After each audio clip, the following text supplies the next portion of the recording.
9 మందితో కూడిన ఆంధ్రప్రదేశ్ మంత్రుల బృందం సింగపూర్‌లో పర్యటిస్తూ ఉంది.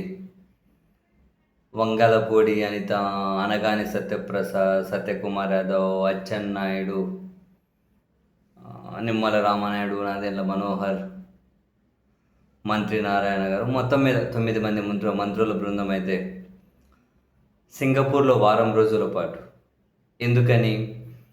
వాళ్ళక్కడేవో ట్రైనింగ్ సెషన్స్ హాజరవుతూ ఉన్నారట, శిక్షణ కార్యక్రమాలు అని. దానికి సంబంధించి మొదటి రోజు శిక్షణ అంటూ మంత్రులే కొన్ని ఫోటోలు విడుదల చేశారు.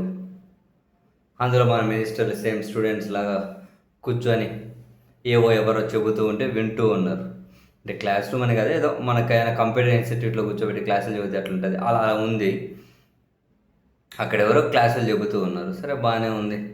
ఆ ఫోటో చూడగానే ఫస్ట్ మెదిలిన ప్రశ్న ఏంటి అంటే, సరే ఇంత కోట్ల రూపాయలు ఖర్చు పెట్టి మన మంత్రులు అయితే వెళ్తూ ఉన్నారు, అక్కడ ఏదో ట్రైనింగ్ ఇస్తారంట వారం రోజులు.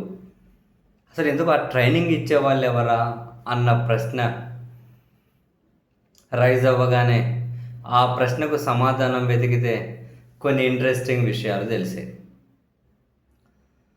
అయితే ఈ మంత్రులకు ట్రైనింగ్ ఇస్తూ ఉన్నారు కదా, ఆ ట్రైనింగ్ ఇచ్చే శిక్షణ సంస్థ ఏదైతే ఉందో అది సింగపూర్కి, ఆంధ్రప్రదేశ్ ప్రభుత్వానికి, ప్రపంచ బ్యాంకుకి ముగ్గురు మధ్య ఉన్న ఒక జాయింట్ వెంచర్ అంట అది.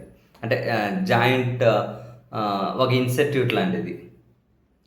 సింగపూర్కి, ఆంధ్రప్రదేశ్ ప్రభుత్వానికి, ప్రపంచ బ్యాంకుకు మధ్య కుదిరిన ఒక ఒప్పందంలో భాగంగా ఏర్పాటైనటువంటి ఒక వేదిక అంటే అది. Andhra Pradesh Singapore joint venture for world class governance దాని పేరు కూడా. దాని కింద ఇప్పుడు మంత్రులకు ట్రైనింగ్ ఇస్తూ ఉన్నారట. ఇది ఎప్పుడు ఏర్పాటైంది అని చెప్పి ట్రై చేసే సమాచారం కోసం 2025 చివరిలోనో లేకుంటే 26 మొదట్లోనో ఇది ఏర్పాటైందట.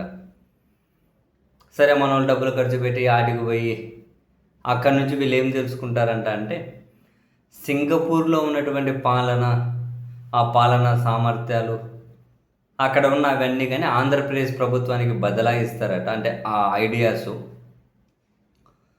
ఆంధ్రప్రదేశ్లోని మంత్రులకు, అధికారులకు ఇది ఒక విడతల వారీగా అవి ట్రైన్ చేసుకుంటూ వెళ్తారట.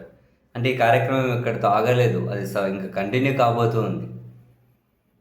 ప్రపంచ బ్యాంకు, సింగపూరు, ఆంధ్రప్రదేశ్ ప్రభుత్వం ముగ్గురితో కలిసి ఏర్పాటు జరిగిందట. ఇక్కడ ఆంధ్రప్రదేశ్ ప్రభుత్వం పాత్ర ఏంటి అంటే, డబ్బులు ఖర్చు పెట్టుకొని అక్కడికి వెళ్ళి ఆ క్లాసులు అవన్నీ వినేసి రావాలి. సింగపూర్ ప్రభుత్వం ఏమో ఆ డిజిటల్ అసిస్టెన్సీ, ఆ కంటెంటు, టెక్నికల్ సపోర్టు ఇవి అందిస్తుందట. మరి ఇక్కడ ప్రపంచ బ్యాంకు పాత్ర ఏంటి అన్నది తెలియలేదు. ప్రపంచ బ్యాంకు మామూలు అప్పులు ఇస్తారు కదా, మరి ఇక్కడ వాళ్ళ పాత్ర ఏంటి అన్నది తెలియలేదు. అండ్ అదే సమయంలో ఈ జాయింట్ అగ్రిమెంట్ ద్వారా ఒక అవగాహన ఒప్పందం కుదిరిందట ముగ్గురికి.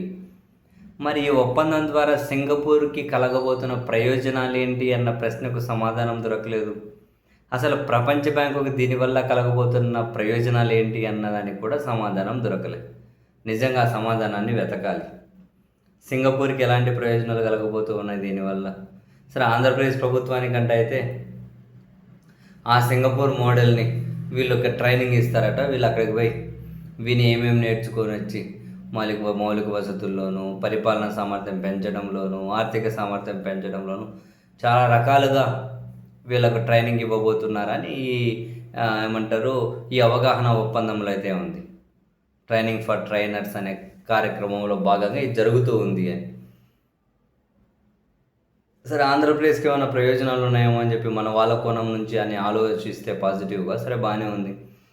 మరి సింగపూర్కి ఏం ప్రయోజనాలు కలుగుతూ ఉన్నాయి, ప్రపంచ బ్యాంక్కి ఏం ప్రయోజనాలు ఉన్నాయి, అసలు ఇందులో వాళ్ళ పాత్ర ఏంటి తెలియదు అని అనిపించింది. మనం ఎంత ఖర్చు పెట్టి మన వాళ్ళు అక్కడికి పోయారు కదా, దీనికి ఏమి ఆన్లైన్ జూమ్ క్లాసెస్ ఏమీ ఉండవా అని.